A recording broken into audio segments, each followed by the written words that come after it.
Olá, no vídeo de hoje a gente vai conversar um pouco sobre o livro Agnes Grey, da Anne Brontë. O livro é narrado em primeira pessoa pela Agnes e vai contar o dia a dia de uma preceptora do século XIX, preceptora que cuida dos filhos de uma família aristocrática. Ela serve basicamente como uma governanta.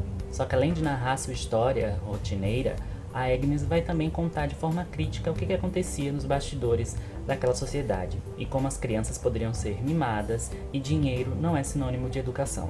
E do mesmo modo que aconteceu com o Damien, que a gente falou no vídeo anterior, Agnes Grey também é um livro de formação, nesse caso um romance de formação feminino. O livro é bem objetivo, ao contrário daqueles da era regenciana, como a Jane Austen, e embora seja um clássico, é muito rápido de ser lido, porque não tem tantas descrições prolongadas. Assim como mostra a capa, o livro é bem pitoresco, então ele parece um quadro desenhado, suas narrações falam da natureza, falam dos animais e falam do clima daquela época.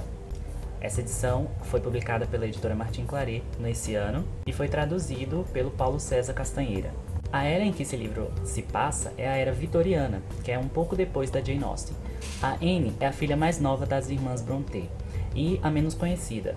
No prefácio desse livro, a gente descobre que ela publicou seu livro junto com as outras irmãs, só que o sucesso de Morro dos Ventos Uivantes e Jane Eyre acabou eclipsando a história de seu livro. O ponto-chave da era vitoriana é a ascensão da classe média e vai centrar-se basicamente numa moral sexual bem restrita e numa divisão de gêneros. Os homens deveriam ser provedores da família e autoridade máxima na casa, enquanto as mulheres deveriam cuidar dos afazeres domésticos e pensar primeiro no marido para depois pensar nos seus filhos. Com a revolução industrial que estava acontecendo na época, a demanda do trabalho feminino também foi prejudicada, então as mulheres perderam espaço para os homens, onde apenas eles poderiam trabalhar. O que restou para essas mulheres, quando elas não eram aristocratas, foi o trabalho de governanta ou preceptora, que é o caso da Agnes. A Agnes é uma personagem muito interessante de ser lida, o livro em si é muito gostoso de ser lido. Ela decidiu então sair de sua casa, onde ela morava com a mãe, o pai e a irmã mais velha, para ter uma voz na família, para ter uma voz ativa e decidir fazer uma coisa que ela queria.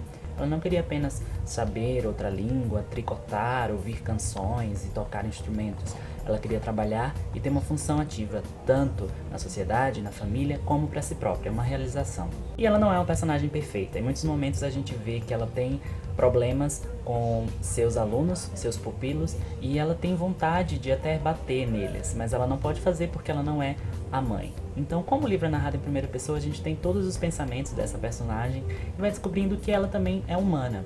O livro vai comparar as classes sociais, comparar a burguesia com a classe mais humilde, que é o caso da Agnes, porque seu pai é dono de um presbitério. Então, ela pode observar que riqueza não é sinônimo de educação, como eu havia falado para vocês, porque os pupilos que ela toma conta são ricos, mas são mimados e são inconsequentes, são os pestes. Ela mantém a calma e decide continuar trabalhando para ajudar a família e não desiste da sua posição. Ela sempre acredita que a segunda vez será melhor que a primeira e que tudo vale como experiência. O livro apresenta uma dicotomia entre os homens de Deus, mostrando que a religião não quer dizer a ausência de maldade. O ser humano ele vai ser muito julgado pelo modo como ele trata os animais. Se ele é bom com os animais, ele vai ser bom para com o seu próximo e, consequentemente, ele será um bom cidadão. Rosalie, que é uma personagem que vai ser o contraponto da Agnes e que vai ser uma de suas alunas, ela é totalmente o contrário da sua preceptora. Ela flerta com vários homens e ela brinca com seus sentimentos. Como esse é um romance de formação, a gente tem a moral da história e sempre dois personagens com o lado bom e o lado ruim para mostrar o poder das escolhas.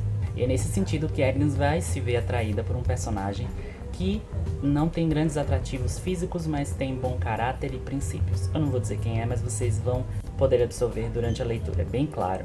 Embora esse seja um livro previsível em alguns pontos, também é surpreendente porque você não sabe como vai terminar e você fica preso ao decorrer da história. Eu acho que Agnes pode ser considerado um livro feminista, porque não? A Agnes é uma personagem feminista. Esse não é um livro de heróis românticos, não é um livro de amor, embora fale um pouco sobre ele. Um livro que está mais próximo de lidar com a evolução social e moral da sociedade inglesa do século XIX. Em alguns momentos me fez lembrar do Orgulho e Preconceito, principalmente a personagem da Liz Bennet, mas a Agnes, claro que tem suas particularidades, e o livro é mais enxuto, ao contrário da Jane Austen, que desenvolvia mais sua história.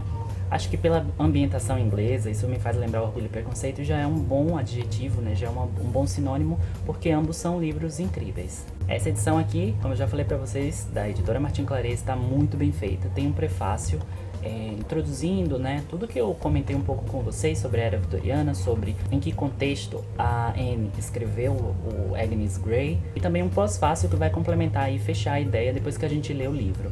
É uma edição muito boa, aqui no Brasil é a única tradução que nós temos para o Agnes Grey. Eu recomendo muito que, se você gosta das Irmãs Brontë, gosta de literatura inglesa, que você adquira esse livro, vale muito a pena. Bom, então é isso que eu tinha para falar com vocês sobre Agnes Grey. É um livro muito bom, um livro cheio de ensinamentos, um livro divertido, tem várias características que faz todo mundo gostar.